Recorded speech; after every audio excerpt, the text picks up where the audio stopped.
जी cap 7 आज के lecture का आगाज़ करते हैं। लेक्चर नंबर हमारा 82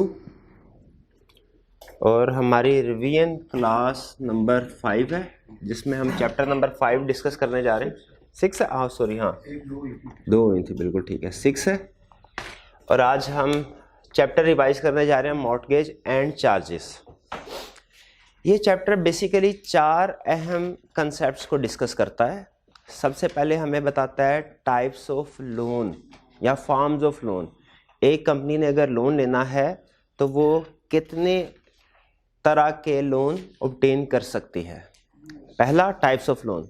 दूसरे नंबर पे ये चैप्टर हमें बताता है टाइप्स ऑफ सिक्योरिटी, यानी जब कभी भी किसी भी पर्सन से लोन लिया जाए तो अक्सर वो बदले में कोई ना कोई ज़मानत के तौर पे चीज़ मांगता है। तो जो चीज़ हम दे सकते हैं उसको ज़मानत के तौर पे से कहते हैं सिक्योरिटी।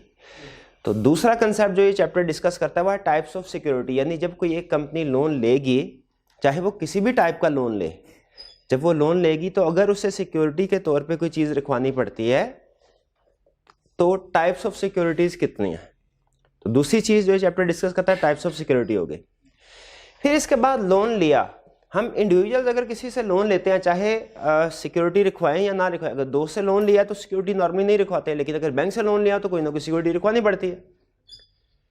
तो हमारे ऊपर ऑब्लिगेशंस नहीं है इंडिविजुअल्स के ऊपर कि वो इस लोन को किसी जगह पे जाके इसकी एंट्री भी करवाए, इसकी रजिस्ट्रेशन भी करवाए, लेकिन एक कंपनी के ऊपर लाजिम होता है कि जब वो किसी भी बैंक से लोन लिया उसने और बदले में कोई ना कोई सिक्योरिटी रजिस्टर करवाई, तो उस सिक्योरिटी की रजिस्ट्रेशन बैंक के साथ तो एग्रीमेंट हुआ ही है, बैंक के रिकॉर्ड में तो जाहिर है वो इंक्लूड करेंगे, साथ ही साथ रजिस्ट्रार के रिकॉर्ड में भी इसकी एंट्री करवानी है। तो प्रोसेस ऑफ रजिस्ट्रेशन स्टडी करेंगे, तीसरी चीज़। और फोर्थ और लास्ट जो अहम चीज़ है इस चैप्टर में जो डिस्कस करेंगे वो ये कि जब लोन कंपनी ने हासिल किया, ऑब्टेन किया, उस वक्त उसकी रजिस्ट्रेशन करवाई रजिस्ट्रार के पास, जब इस लोन को रीपे किया जाएगा तो क्या उस वक्त भी इसकी डी रजिस्ट्रेशन करवानी जरूरी है? इसका जवाब है यस, जरूरी है। ठीक है। और उसका प्रोसेस ऑफ डी रजिस्ट्रेशन, जिसे हम कहते हैं process satisfaction of debt, registration of satisfaction of debt. तो ये चैप्टर 4 चीजें डिस्कस करता है, types of borrowing, types of security, process of registration और प्रोसेस ऑफ सेटिस्फैक्शन या पेमेंट। ठीक है, ये 4। इसके अलावा कुछ छोटे मोटे कंसेप्ट भी है जो हम साथ साथ डिस्कस करते जाएंगे। सबसे पहले वो इंट्रोडक्शन में हमें बताता है बोरिंग पावर। कहता है अगर बोरिंग करनी है किसी पब्लिक कंपनी ने, किसी भी पब्लिक कंपनी ने बोरिंग करनी है तो रिस्ट्रिक्शन क्या है? नॉर्मली जनरल रूल ये है कि कोई भी कंपनी बोरिंग कर सकती है, लोन ले सकती है, कंपनी के नाम पे लोन लिया जा सकता है, लेकिन कुछ रिस्ट्रिक्शंस हैं। एक रिस्ट्रिक्शन है कंपनी के पॉइंट ऑफ व्यू से और दूसरी है डायरेक्टर्स के पॉइंट ऑफ व्यू से। कंपनी का पॉइंट ऑफ व्यू से रिस्ट्रिक्शन क्या है कि अगर पब्लिक कंपनी है, जब तक वो certificate of commencement of business नहीं हासिल करते तब तक वो लोन नहीं ले सकते। और दूसरी रिस्ट्रिक्शन है डायरेक्टर्स के पॉइंट ऑफ व्यू से कि अगर लोन लेना चाहते हैं तो डायरेक्टर्स को अपनी मीटिंग में एक रेजोल्यूशन पास करनी पड़ेगी। डायरेक्टर्स अपनी मीटिंग में रेजोल्यूशन, ऐसा नहीं है कि जिस डायरेक्टर की भी मर्जी आई बैंक के पास पहुंच गया लोन दीजिए कंपनी के नाम पे। डायरेक्टर्स कलेक्टिवली अपनी मीटिंग में रेजोल्यूशन पास करेंगे लोन हासिल करने के लिए। ठीक है। और अगर मेंबर्स चाहे तो मैक्सिमम लिमिट अप्लाई कर सकते हैं कंपनी के ऊपर, डायरेक्टर्स के ऊपर, कि आप इस लिमिट से ज्यादा का लोन नहीं लेंगे।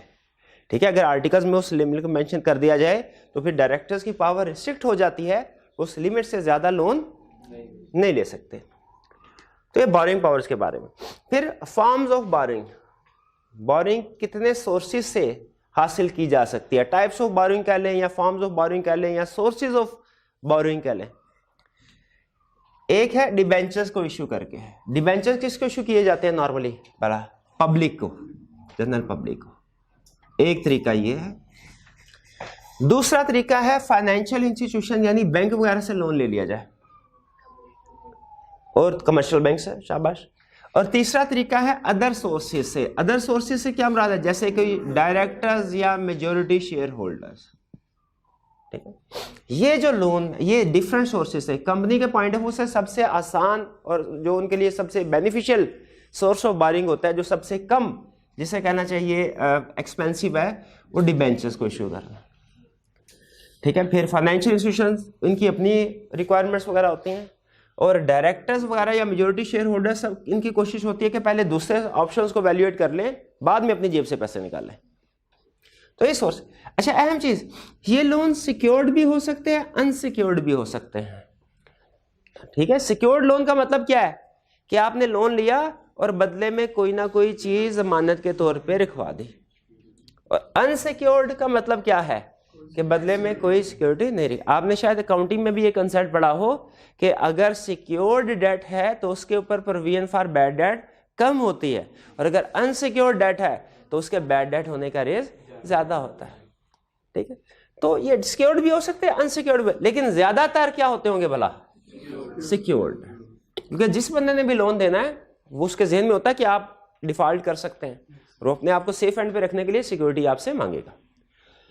अब इसके बाद ला हमें यह बताता है, फॉर्म ऑफ बोरिंग का कंसेप्ट क्लियर हो गया, यानी जो पहला हमारा बड़ा इस चैप्टर को रिवाइज करते हुए कंसेप्ट था टाइप्स ऑफ बोरिंग, वो हमने पढ़ लिया। डिबेंचर्स हैं, फाइनेंशियल इंस्टीट्यूशंस है, और अदर सोर्सेज है। इस चैप्टर का जो फोकस है बेसिकली इसके ऊपर है ज्यादा, हालांकि ये इक्वली अप्लाई होता है बाकियों के ऊपर भी अगर उनसे लोन लिया गया है, लेकिन जो अगर पास्ट पेपर्स को भी देखें, केस स्टडीज को भी देखें, तो जो उसका फोकस है वो लोन फ्रॉम फाइनेंशियल इंस्टीट्यूशंस के ऊपर। जो केस स्टडी भी बनाता है वो इसी टाइप ऑफ बोरिंग के बनाता है। अच्छा, अब आपने ये कहा लोन सिक्योर्ड भी हो सकता है, अनसिक्योर्ड भी, और ज्यादातर होगा सिक्योर्ड। सिक्योर्ड लोन होगा तो कंपनी कितनी तरह की सिक्योरिटी दे सकती है? अगला क्वेश्चन ये, 3 तरह की।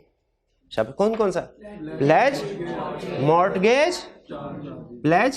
मॉर्टगेज और चार्जेस।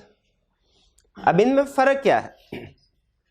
प्लेज होता है मूवेबल प्रॉपर्टी के ऊपर, और प्रॉपर्टी की डेफिनेशन मैंने आपको बताई थी ना। प्रॉपर्टी किसको कहते हैं? लैंड एंड बिल्डिंग को कहते हैं क्या? लॉ की लैंग्वेज में प्रॉपर्टी हर एसेट को कहते हैं। आपका कोई भी एसेट हो ना, उसे हम क्या कहेंगे? प्रॉपर्टी। और आपकी कोई भी लायबिलिटी हो, उसे क्या कहेंगे? क्रेडिटर। ये जो है करंट, नॉन करंट वगैरह, डेटर्स, क्रेडिटर्स, प्रॉपर्टी, ये क्लासिफिकेशन ये आपकी अकाउंटिंग की हद तक है। लॉ हर तरह के एसेट के लिए क्या वर्ड यूज करता है? प्रॉपर्टी, और हर तरह की लायबिलिटीज के लिए क्रेडिटर्स। तो प्लेज का मतलब क्या है? क्या आपने कोई प्लेज क्रिएट होता है मूवेबल प्रॉपर्टी, कोई मूवेबल प्रॉपर्टी थी, मूवेबल प्रॉपर्टी एग्जांपल दीजिए, क्या हो सकती है? सबसे बढ़िया एग्जांपल क्या है? इन्वेंट्री। कोई मूवेबल प्रॉपर्टी आपने फिजिकली ट्रांसफर कर दी, फिजिकली ट्रांसफर कर दी जिस बंदे ने आपको लोन दिया कि भाई ये मेरी मोटरसाइकिल है, जब तक मुझे उधार दीजिए 20,000, जब तक आप मैं वापस नहीं करूंगा आप ये अपने पास रखिए। या ज्वेलरी है, ये आप अपने पास रखिए। ज्वेलरी को भी प्लेज क्रिएट कराया जा सकता है। या कंपनीज क्या करते हैं, अपनी इन्वेंट्री जो है वो बैंक की पोजेशन में दे देती हैं कि सर ये हमारी इन्वेंट्री आप अपने पास रखें, हम इसके बदले में लोन दीजिए, जब हम आपको रीपे करेंगे हमारी इन्वेंट्री रिलीज कर दीजिएगा। प्लेज मूवेबल प्रॉपर्टी पे है जो कि फिजिकली ट्रांसफर की जाती है। मॉर्टगेज किस पे किया जाता है? इमूवेबल प्रॉपर्टी पे। ये इमूवेबल कर देता हूं, समझ गया आपकी बात, क्या कहना चाहते हैं। इमूवेबल प्रॉपर्टी के ऊपर है। ओके ओके ओके, ये भी समझ गया मैं आपकी बात। इमूवेबल प्रॉपर्टी, मॉर्टगेज है इमूवेबल प्रॉपर्टी के ऊपर, जिसमें अब immovable property for example land, building, ये फिजिकली ट्रांसफर तो नहीं की जा सकती, तो ये फिजिकली ट्रांसफर नहीं होते, ठीक है, इमूवेबल। लेकिन इसके टाइटल डॉक्यूमेंट्स ट्रांसफर कर दिए जाते हैं बैंक के पास। क्यों? ताकि ऐसा ना, टाइटल डॉक्यूमेंट भला क्यों ट्रांसफर किए जाते हैं? ऐसा ना हम लोन लेके उसको बेच दें अपनी जायदाद, ठीक है। तो टाइटल डॉक्यूमेंट्स ट्रांसफर कर दिए जाते हैं बैंक को, यह है मॉर्टगेज। और चार्ज क्या है? जो मूवेबल और इमूवेबल दोनों किस्म की प्रॉपर्टी पे होता है। इसमें फिजिकल ट्रांसफर बैंक को नहीं होता, टाइटल डॉक्यूमेंट्स भी ट्रांसफर नहीं होते, ठीक है। तो अगर आप थोड़ा सा सोचें तो आपको लगेगा कि बैंक के पॉइंट ऑफ व्यू से अगर सोचें कि सबसे सिक्योर बोरोइंग, सबसे सिक्योर सिक्योरिटी प्लेज है, फिर उसके बाद मॉर्टगेज, उसके बाद चार्ज। चार्ज हाँ, चार्ज। लोन तो वैसे ही होगा, एग्रीमेंट भी वैसे ही होता है, लोन भी वैसे ही ट्रांसफर होता है। फर्क सिर्फ ये है कि सिक्योरिटी किस टाइप की है। लेकिन बैंक इसको भी एक्सेप्ट करते हैं। भला क्यों एक्सेप्ट करते हैं? क्योंकि इन्हें पता है कि कंपनी का सारा रिकॉर्ड कमीशन के पास, रजिस्ट्रार के पास मौजूद होता है। ठीक है, तो अगर इन्होंने कोई किसी और से भी लोन लेने की कोशिश की तो हमें पता चल जाएगा। क्यों? रजिस्ट्रार के पास रिकॉर्ड मौजूद है, रजिस्ट्रार हमसे पूछेगा, या हम रजिस्ट्रार के रिकॉर्ड को चेक कर सकते हैं। तो चार्ज भी चूंकि इसमें एससीसीपी इन्वॉल्व हो जाता है तो इसको भी एक गुड सिक्योरिटी कंसीडर किया जाता है। लेकिन बहरहाल ये बैंक की और कंपनी की आपस की अरेंजमेंट है कि वो किस टाइप ऑफ सिक्योरिटी पे एग्री करते हैं। 3 टाइप ऑफ सिक्योरिटी क्लियर हो गई। चलिए, अब जो चार्ज है, चार्ज वाली सिक्योरिटी, इसमें याद रखिएगा फिजिकली क्या एसेट्स ट्रांसफर होते हैं बैंक को, लेंडर को? नहीं, ये ध्यान में रखिएगा, एसेट्स हमारे पास ही रहते हैं। और जो कंपनी है, कंपनी के पॉइंट ऑफ व्यू से अगर देखें तो वो मॉर्टगेज और चार्ज को ज्यादा प्रेफर, सबसे ज्यादा चार्ज को प्रेफर करती है, फिर उसके बाद मॉर्टगेज को। ठीक है, फिर उसके बाद, क्योंकि चार्ज और मॉर्टगेज को इसलिए प्रेफर करते हैं, इसमें वो उधार भी, पैसे भी मिल जाते हैं उनको और अपना काम भी, ऑपरेशन भी डिस्टर्ब नहीं होते, अपना काम करते रहते हैं। चलो, चार्ज की 2 टाइप्स हैं, एक फिक्स चार्ज और दूसरा फ्लोटिंग चार्ज। फिक्स चार्ज कौन सा होता है? ऐसा चार्ज जो स्पेसिफिक आइडेंटिफाइएबल, ऐसे एसेट्स जिनको आइडेंटिफाई किया जा सकता है स्पेसिफाइड एसेट के ऊपर, यानी लिखा होगा। फॉर एग्जांपल एसी है तो ये एसी जो इस रूम में लगा हुआ है इस कंपनी का एसी है, इसका जो भी नंबर वगैरह ये है। गाड़ी है तो ये गाड़ी का नंबर है जिसके ऊपर चार्ज क्रिएट किया गया, स्पेसिफाई किया होगा। आप अगर 10 भी एसेट, 50 भी एसेट बढ़े हुए हैं ना, तो आप बता सकते हैं ये वो एसेट है जिसमें फिक्स चार्ज क्रिएट हुआ है। इसमें उस एसेट को स्पेसिफाई कर दिया जाता है। ठीक है, और फ्लोटिंग चार्ज कौन सा होता है?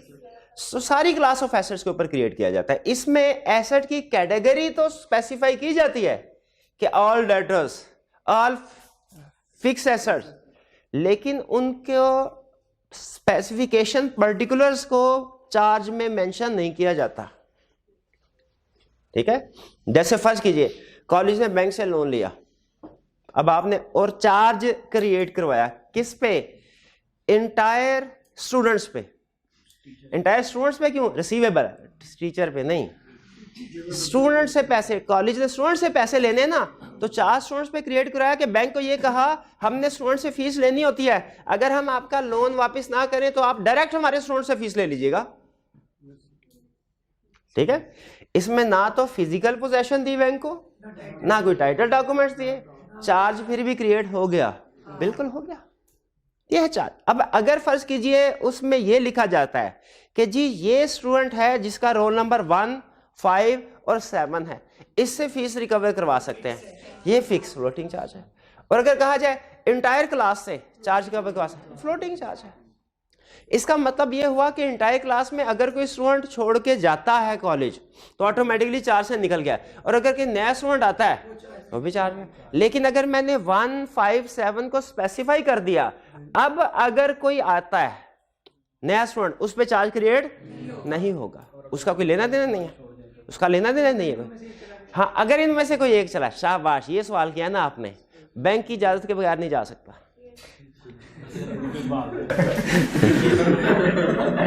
जी, तो ये है फिक्स्ड और फ्लोटिंग चार्ज में फर्क। अच्छा, ये समझ लगी आपको कि ये स्पेसिफिक एसेट के ऊपर है और ये इंटायर क्लास ऑफ एसेट पे है।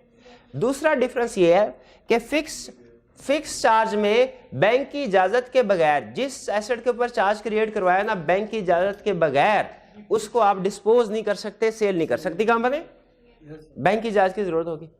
जबकि फ्लोटिंग चार्ज में एसेट को डिस्पोज, सेल किया जा सकता है, और अगर सेल किया जाएगा तो जिस एसेट को सेल किया वो ऑटोमेटिकली चार्ज से निकल गया, और जब परचेज किया तो नया एसेट ऑटोमेटिकली है। इसका मतलब फ्लोटिंग चार्ज में, फिक्स चार्ज में तो जो एसेट्स है ना वो फिक्स रहेंगे, एज फिक्स ऐसे, लेकिन फ्लोटिंग चार्ज में जो चार्ज है वो कभी हायर अमाउंट का होगा, कभी लोअर अमाउंट। ऐसा अगर आप खरीद रहे हैं तो वो इंक्रीज होता जाएगा, और अगर बेच रहे हैं तो, इसीलिए इसे फ्लोटिंग कहते हैं ना। फ्लोटिंग का मतलब ये ना ऊंच नीच होती रहे जिसमें। जब कंपनी वाइंड अप होती है, आपको पता है वाइंडिंग अप हमने पढ़ा, वाइंड अप होती है तो उसके एसेट्स को बेच के लायबिलिटीज को पे करना है।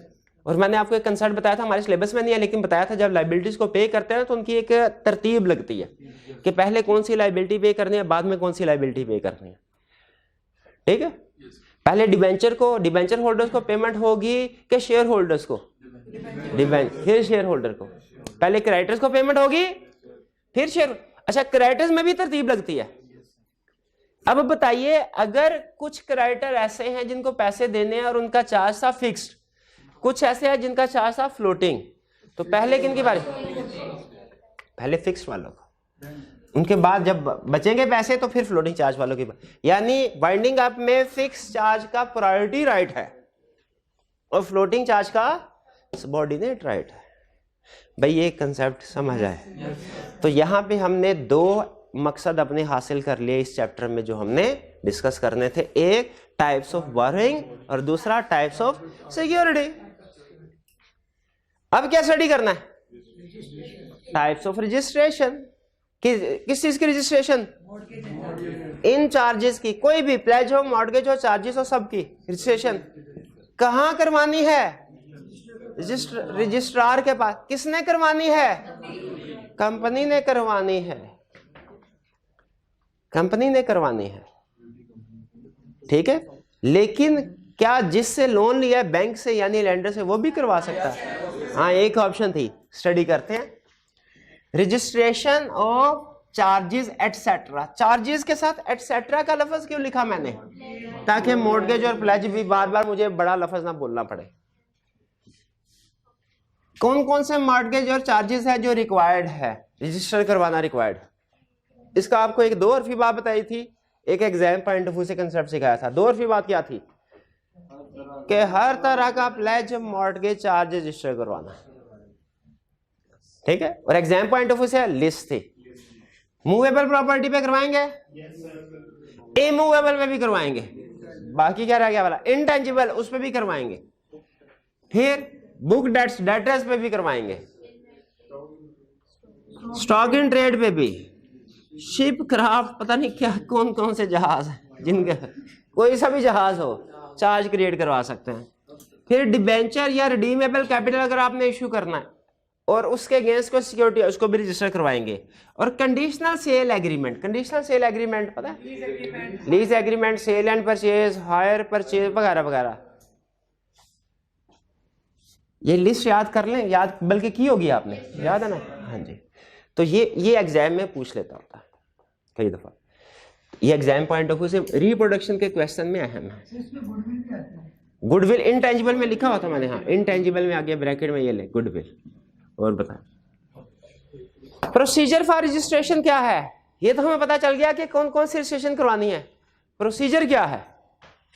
कंपनी की ड्यूटी है, लैंडर का राइट है। इसका मतलब दोनों में से कोई भी रजिस्ट्रेशन करवा सकता है, लेकिन ड्यूटी कंपनी की होने का मतलब यह है कि अगर लैंडर रजिस्ट्रेशन करवाएगा ना तो उसका जो खर्चा पानी होगा कंपनी पे करेगी। ड्यूटी का मतलब यह है। तो कंपनी ने किसको अप्लाई करना है? अच्छा, जब रजिस्टर करवाते हैं मॉर्गेज चार्ज वगैरह को, किसके पास जाना है? जब इसको सेटिस्फाई किया, लोन को रीपे किया, तो सेटिस्फैक्शन यानी इसको डी रजिस्टर करवाने के लिए किसके पास जाना है?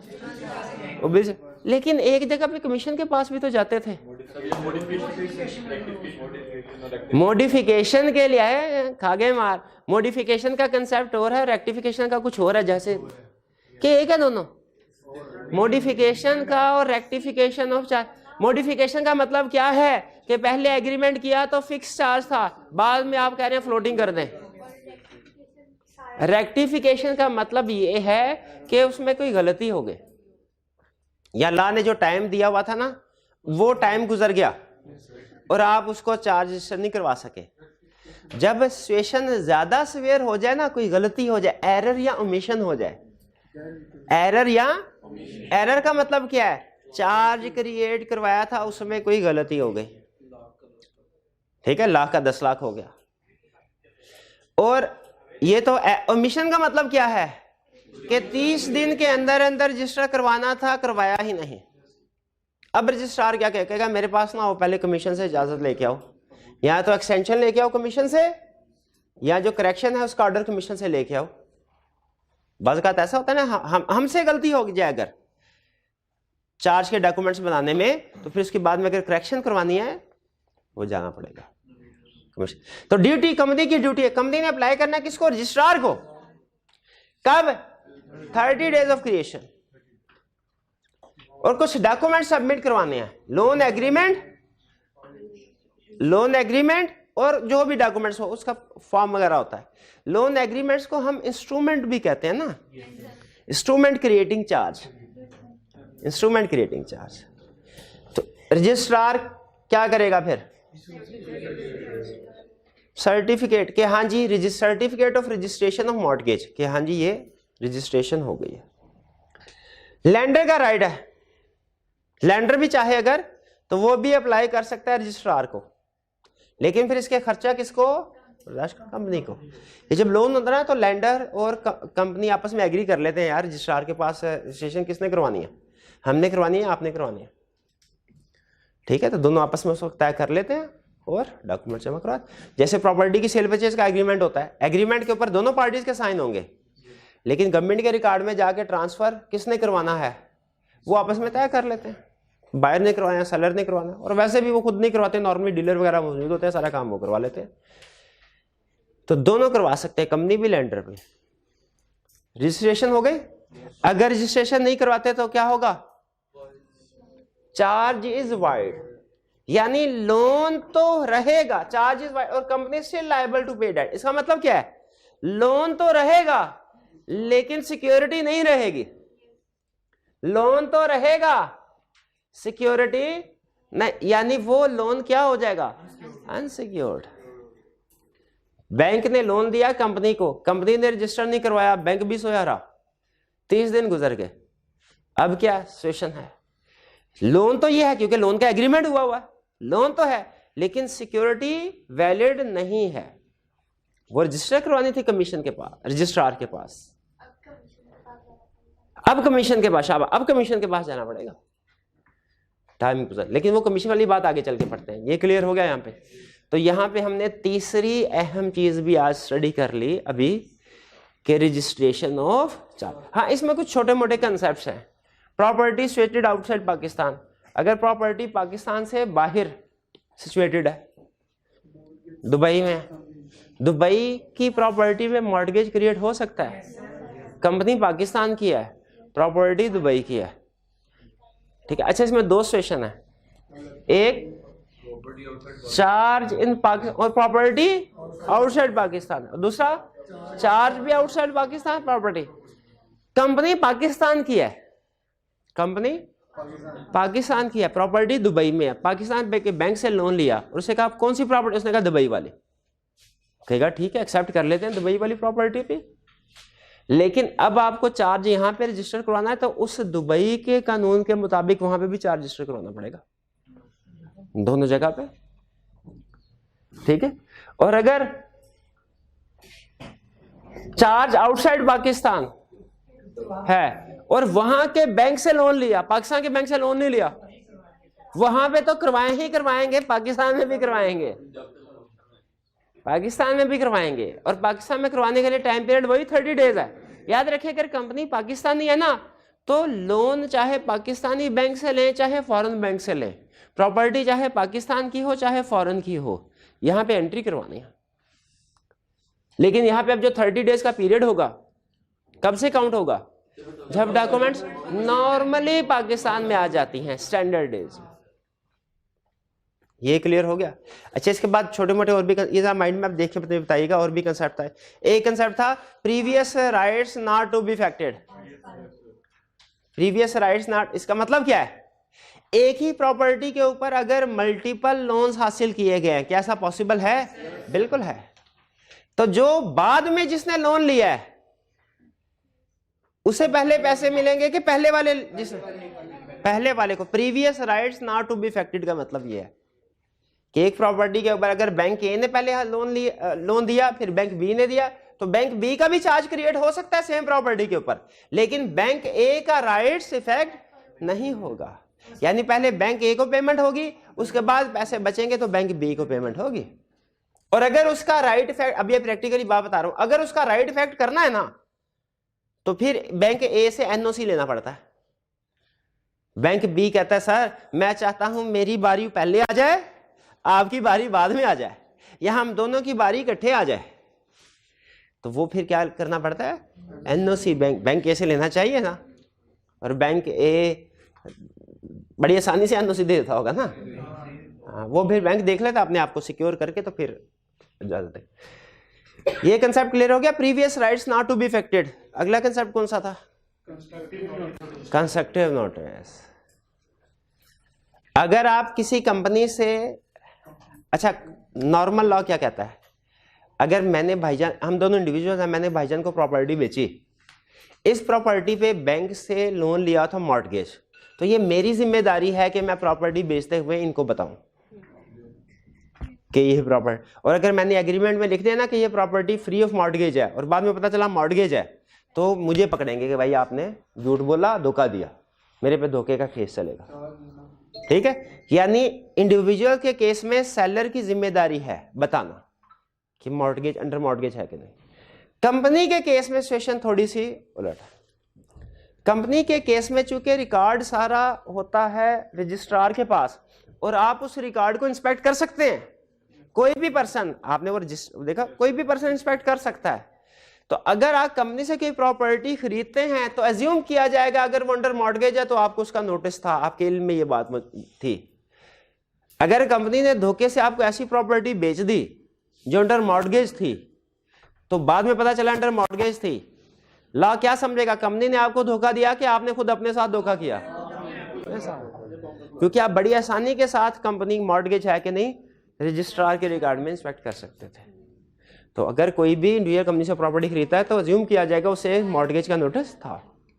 और अगर कंपनी किसी दूसरी कंपनी से या किसी दूसरे इंडिविजुअल से प्रॉपर्टी खरीदती है जो अंडर मॉर्टगेज है, तो क्या उसको रजिस्टर करवाना जरूरी है? भाई हो सकता है, होता है ना, आपने बैंक से गाड़ी निकलवाई, बैंक वो लीज पे थी, आपने वो गाड़ी कंपनी को बेच दी, तो एक तरह से जब गाड़ी ये लीज वाली बेचते हैं ना, तो उसके साथ, गाड़ी के साथ उसकी लाइबिलिटीज भी ट्रांसफर होती हैं लीज की। अब कंपनी ने इसकी किस्तें वापस करनी है, अब ये मॉर्टगेज है, क्रिएट हुआ है, ठीक है, क्या ये चार्ज क्रिएट हुआ है, क्या ये कंपनी ने रजिस्टर करवाना है? अब ये करवाना है, मॉडिफिकेशन में नहीं आएगा। मॉडिफिकेशन तब होगा जब आप उसमें चेंज करेंगे टाइम की या इंस्टॉलमेंट की। ये चार्ज भी रजिस्टर करवाना पड़ेगा, ये भी उसने लिखा हुआ। अगर कोई कंपनी ऐसी प्रॉपर्टी खरीदती है जो सब्जेक्ट टू चार्ज है, उसको भी रजिस्टर करवाना पड़ेगा। भाई ये अब चार रजिस्ट्रेशन हो गई। अब हम चलते हैं आखिरी कंसेप्ट की तरफ, जो क्या था, मॉडिफिकेशन या रेक्टिफिकेशन और पेमेंट। एक दफा चार्ज, एक कंपनी अगर प्रॉपर्टी खरीद के उसके बाद मॉर्टगेज करवाती है, रजिस्टर करवाना है रजिस्ट्रार को।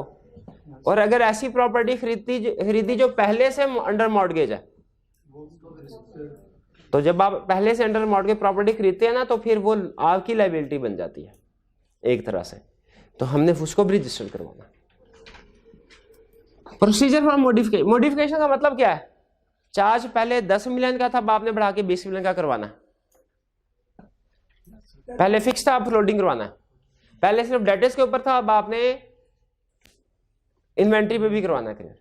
मॉडिफिकेशन का मतलब, मॉडिफिकेशन एक दफा चार्ज रजिस्टर जो है, मॉडिफिकेशन पॉसिबल है, यस पॉसिबल है। मॉडिफिकेशन को भी रजिस्टर करवाना पड़ेगा। कैसे? सेम प्रोसीजर जैसे ओरिजिनल चार्ज को रजिस्टर करवाया था, यानी इंस्ट्रूमेंट बनेगा दोनों पार्टीज का आपस में, जिसमें एग्री करेंगे लोन एग्रीमेंट में क्या चेंज करना है सिक्योरिटी में। फिर उसको मॉडिफिकेशन के कितने दिन के अंदर, 30 दिन के अंदर किसको, रजिस्ट्रार, मॉडिफिकेशन के एविडेंस के साथ रजिस्ट्रार फिर अपने पास उसको रजिस्टर कर लेगा। प्रोसीजर फॉर रेक्टिफिकेशन, हाँ रेक्टिफिकेशन एक इशू है, ये थोड़ा सीवियर इशू है। रेक्टिफिकेशन से मुराद एरर और ओमिशन दोनों है, ये बात समझ आ गई ना आपको। अगर कोई एरर कमीशन है, ओमिशन है, कंपनी ने भूल गई रजिस्टर करवाना, यार रजिस्टर करवाया लेकिन कोई गलती हो गई, अब करेक्शन कौन करेगा या टाइम में एक्सटेंड कौन करे, एक्सटेंशन कौन देगा, कमीशन, कमीशन, कमीशन, रजिस्ट्रार नहीं, कमीशन, एससीसीपी, वो ऑर्डर इशू करेगा,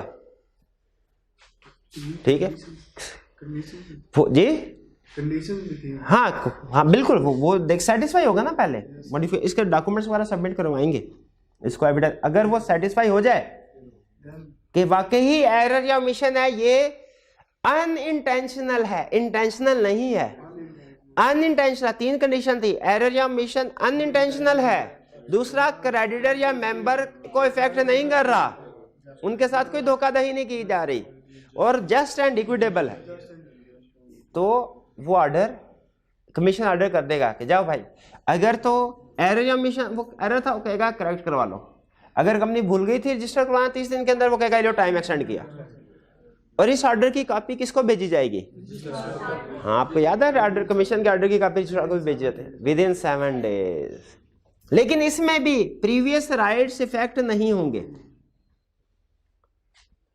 प्रीवियस राइट्स इफेक्ट नहीं होंगे।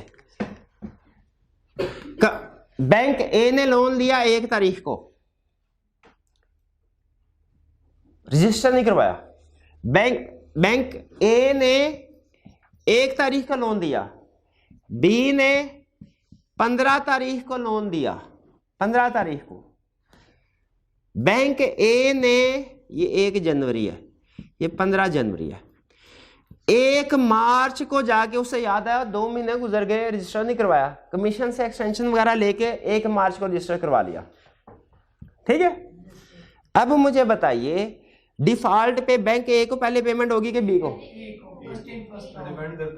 फर्स्ट इन फर्स्ट आउट, तो इन कब हुआ भला, इन कब हुआ, 1 मार्च को, क्योंकि कमीशन के रिकॉर्ड में कब आया, फर्स्ट जनवरी को नहीं, हाँ लोन पहले तो रजिस्टर हो रहा, तो ये तो अगर रजिस्टर करवाए ना 2 साल रजिस्टर ना करवाए तो ये रुकते रहेंगे, नहीं नहीं नहीं, उन्होंने कहा प्रीवियस राइट जो रजिस्टर हो चुके हैं, इसने पहले रजिस्टर करवा लिया, इसने अगर ये चालाक बंदा था बी, इसने 15 को लेके 20 को रजिस्टर करवा लिया, तो याद रखिए इसका राइट पहले है जिसकी एंट्री हो गई, previous right not to be affected, जिसने रजिस्ट्रेशन करवा लिया, तो राइट्स किस डेट पे देखने, रजिस्ट्रेशन करवा लिया, ये रेक्टिफिकेशन क्लियर हो गया।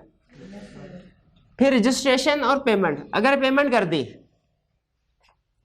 रजिस्ट्रेशन को रजिस्टर करवाया था जब लोन लिया था, रीपे कर देंगे तब भी रजिस्टर करेंगे कि नहीं करेंगे, किसकी ड्यूटी है, कंपनी की, क्या करे, रजिस्ट्रार को कितने दिनों, उतने दिनों में जो पहले जब लोन लिया था तो जितने दिन थे, रीपे किया तब भी उतने दिन ही है, 30 दिन के अंदर अंदर रजिस्ट्रार को इन्फॉर्म करना, क्या कि भाईजान मैंने पेमेंट कर दी है, बैंक से लोन लिया था पेमेंट कर दिया, अब मेरा खारिज करो अपने रिकॉर्ड से ये वाली एंट्री लोन की, रजिस्ट्रार फौरन एंट्री कर देगा, क्या पता झूठ बोल रहा हो, एविडेंस। अच्छा इसमें दो रास्ते हैं, अगर तो कंपनी पहले ही बैंक से रीपेमेंट करने के बाद ना बैंक के लेटर हेड पे एनओसी ले आई है, बैंक ने कहा कि मैंने अपनी कीमत पैसे वसूल पाए और मुझे कोई इतराज नहीं है, नो ऑब्जेक्शन सर्टिफिकेट, एनओसी, आप अपने खातों से इस कंपनी का खारिज कर, अगर ये बैंक ने एनओसी दे दिया और कंपनी ये एनओसी लेके रजिस्ट्रार के पास आई और कहा कि ये लोन है इसकी रीपेमेंट की एंट्री होगी, तो याद रखिए रजिस्ट्रार उसी वक्त एंट्री खारिज कर देगा, अब लेंडर को लेटर लिखने की जरूरत नहीं, क्योंकि जो लेटर का जवाब आना है वो पहले ही आ गया है, एनओसी। तो इसमें 2 रास्ते, एनओसी दिया कि एनओसी नहीं, अगर एनओसी दिया तो ये प्रोसीजर, एनओसी नहीं दिया तो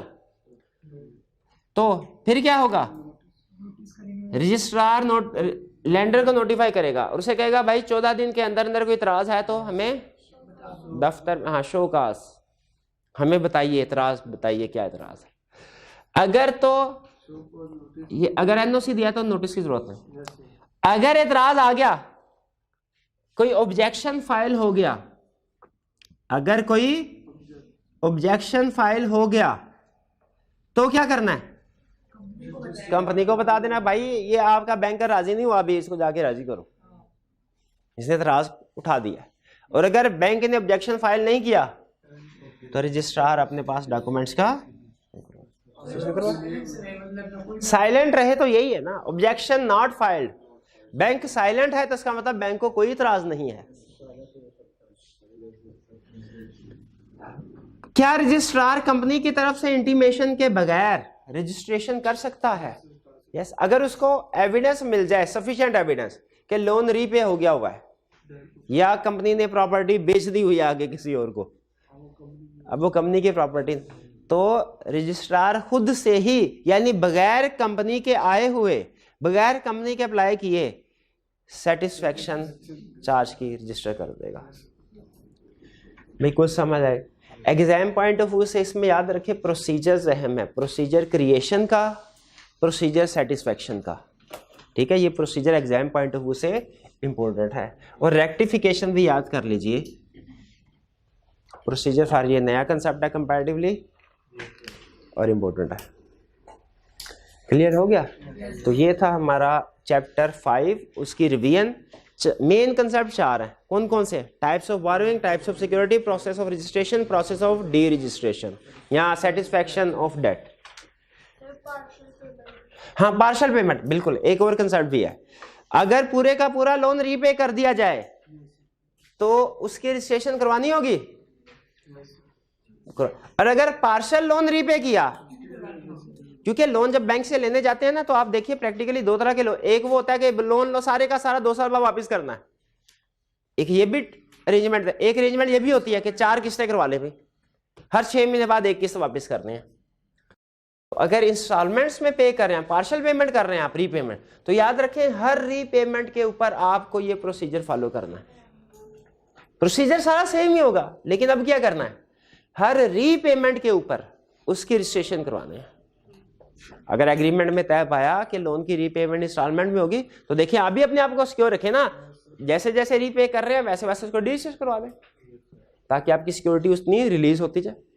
सर वो जो देख सुनते भी हैं कि हुकूमत कर्जे माफ कर देती है, तो उस सूरत में क्या होता है? हुकूमत कर्जे नहीं माफ कर देती, वो बैंक कर्जे बेसिकली, बैंक एज वो चूंकि बैंक ओन्ड बाय गवर्नमेंट होते हैं, तो बेसिकली पॉलिटिकल इन्फ्लुएंस की वजह से ही कर्जे माफ होते हैं। लेकिन अगर वो कर्जे माफ कर दे तो उसका मतलब ये होता है कि आपकी प्रॉपर्टी रिलीज, अब आप फारिग, कोई पैसा नहीं देना, याशी करें जी। और कोई क्वेश्चन? रजिस्टर ऑफ मॉर्गेज, हाँ बिल्कुल, रजिस्टर ऑफ कंपनी ने मेंटेन करना है रजिस्टर ऑफ मॉर्गेज, जिसमें उसके पर्टिकुलर्स इंक्लूड होंगे। इस रजिस्टर ऑफ मॉर्गेज को कौन देख सकता है? हर मेंबर भी और क्रेडिटर भी, बगैर फीस के। इनके अलावा कोई और बंदा देख सकता है? यस। वो कैसे देख सकता है? फी पे करके, प्रेस्क्राइब।